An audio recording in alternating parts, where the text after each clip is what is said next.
মহারাজ আমি চুরি করা নাই আমি হলু অপেশ্বরী স্বর্গর নর্তকী ও আমার রূপত মুগ্ধ হই মলয় দিছে ফুলানি ও আমার রূপত মুগ্ধ হই মলয় দিছে ফুলানি এহি বুলি অপেশ্বরী অন্তর ধ্যান হইলা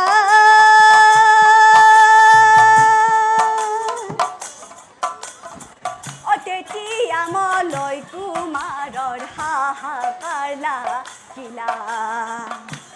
ও তেতিয়া মলয় কুমাৰৰ হাহাকাৰ লাগিলা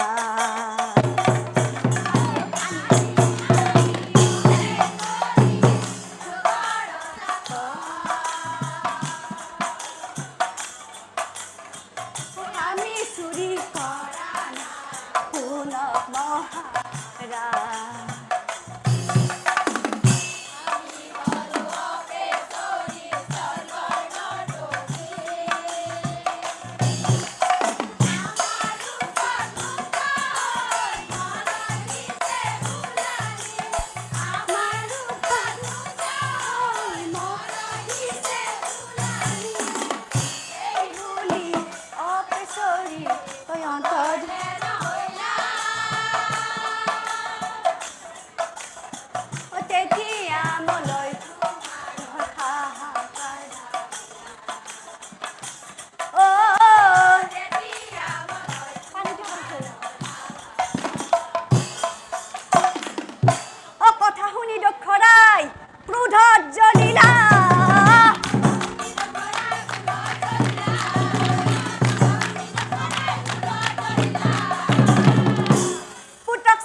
পাছে পঢ়িবে লাগিলা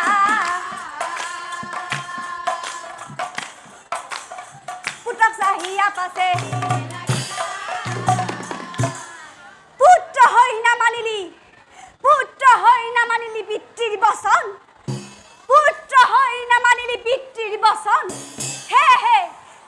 আজিৰ পৰা তোক মই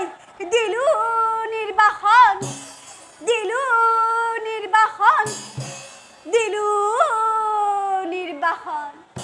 নাই পিতা এয়া তই কি কৰিলি পিতা এয়া তই কি কৰিলি কৰ্মৰ বন্ধন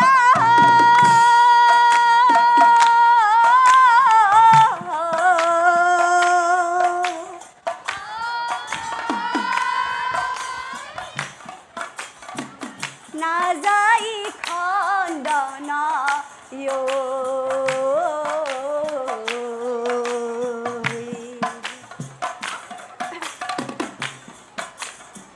অকৰ্মৰ ফলে সুখ দুখ পাই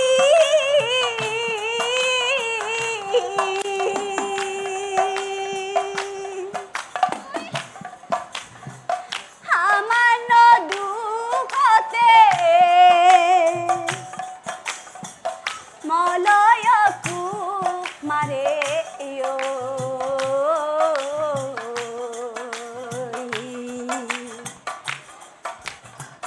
ৰাজ্য এৰি বনে চলি যা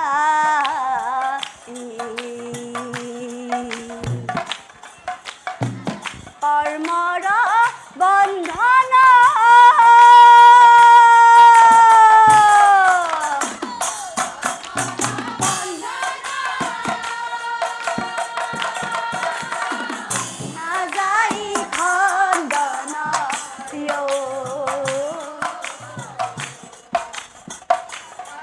ফলে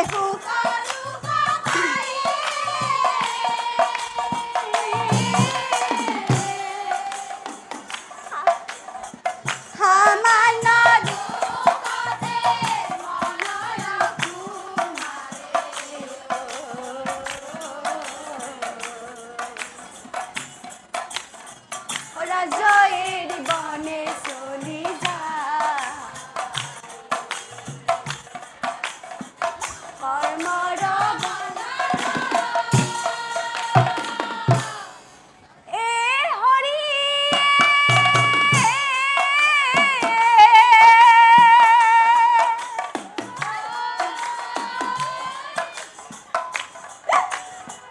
কান্দি কান্দি মলয়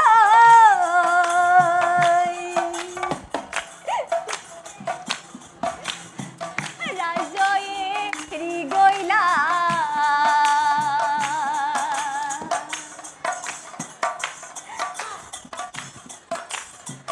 বনৰ মাজে প্ৰৱেশ কৰিলা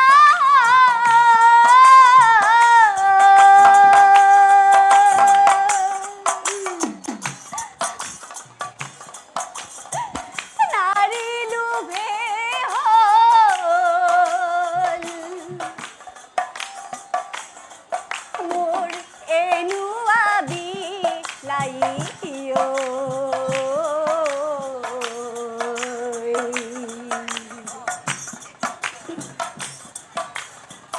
কান্দে মলয় পৰি হাই হাই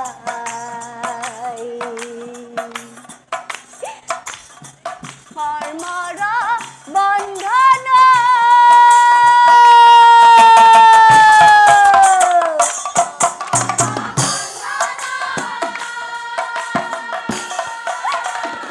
নাজাৰি খন্দনায়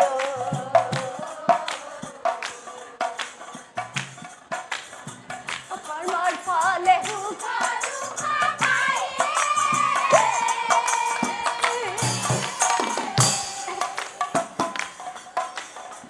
সামান্য দুখতে মলয়কো মাৰে কিয়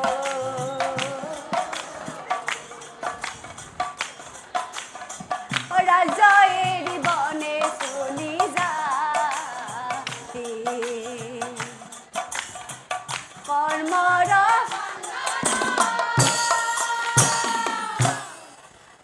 আৰু এটা চাওকচোন ৰাইজ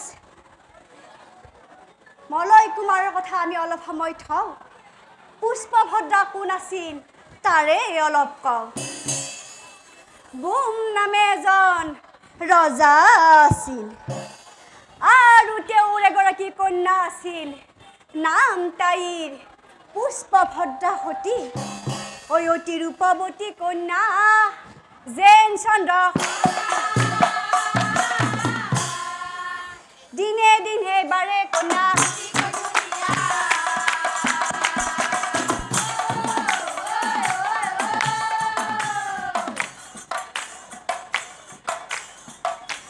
দিনে দিনে বাঢ়ে কন্যা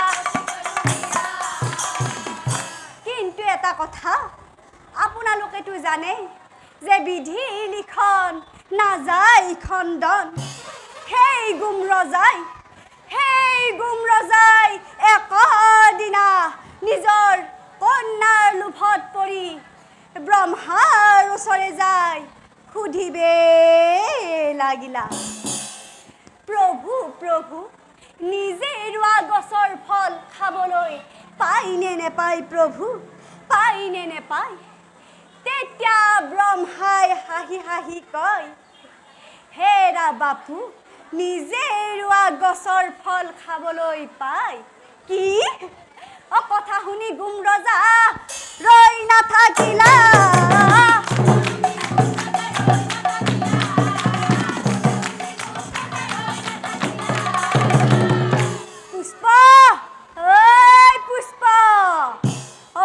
পুষ্পা বুলি ৰজাই মাতিবে লাগিলা পুষ্পা বুলি ৰজাই পুষ্প পুষ্প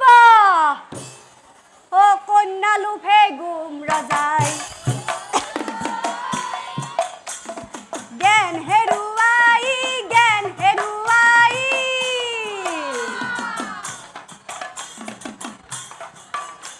অকাম বানে পাপি ৰজাই পুষ্প খেদি যায়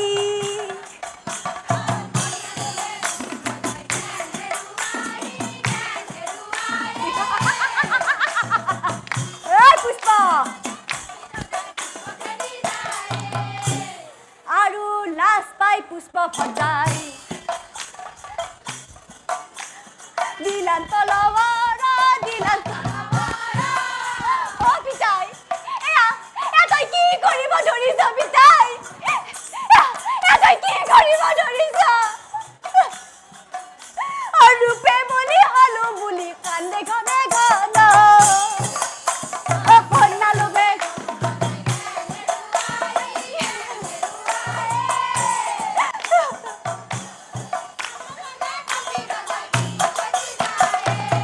ও দৌৰি দৌৰি পুষ্প ভদ্ৰা বাগৰি মহাক্ৰোধে পুষ্প ভদ্ৰাই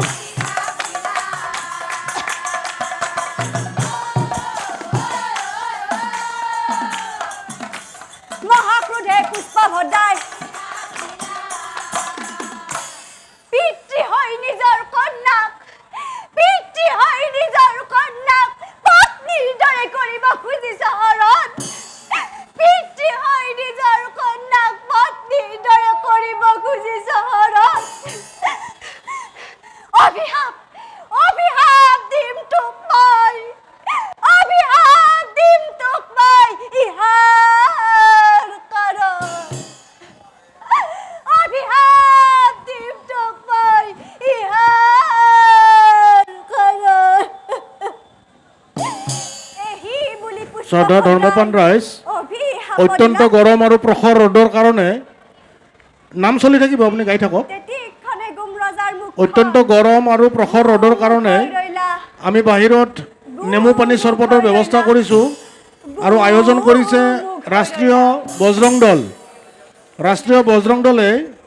প্ৰখৰ ৰ'দ আৰু অত্যন্ত গৰমৰ কাৰণে নেমু পানী চৰবতৰ ব্যৱস্থা কৰিছে গাওঁনে ভক্তপ্ৰাণ ৰাইজে গৈ পান কৰিব পাৰে ধন্যবাদ নাম চলি থাকিব অভিশাপ দিলা পিতা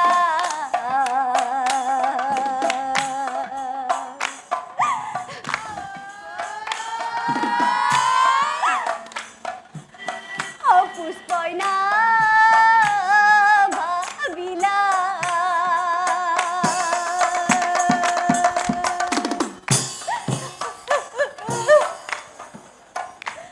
সহায় বিধি মূৰ্খ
আনফালে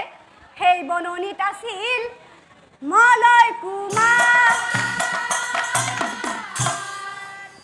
ফল ভোগ কৰি তেওঁ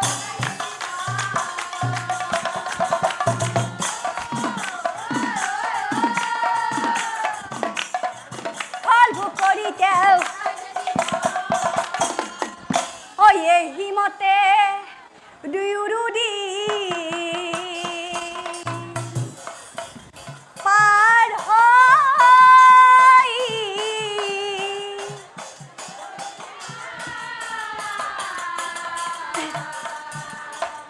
একদিনা মলয়ে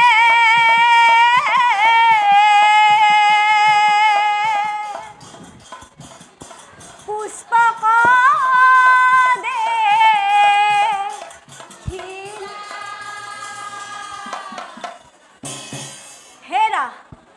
তুমি এই বননিৰ মাজত দেৱী নে মানৱী নে ৰাক্ষসিনী তেতিয়া পুষ্পভদ্ৰাই কয় গুমৰ জীয়াৰী মই পুষ্পভদ্ৰা সতী মোৰ ৰূপত মুগ্ধ হ'ল পিতৃ মহাপাপী সেয়েহে পিতৃৰ হাতৰ পৰা এৰাই আহি প্ৰৱেশ কৰিলোৱেই অৰণ্যৰ ভিতৰ বাৰু তুমিনো কোন মই হলো দক্ষৰ তনয় মই মলয় কুমাৰ অলপ দুখতে পিতাই দিলা নিৰ্বাহ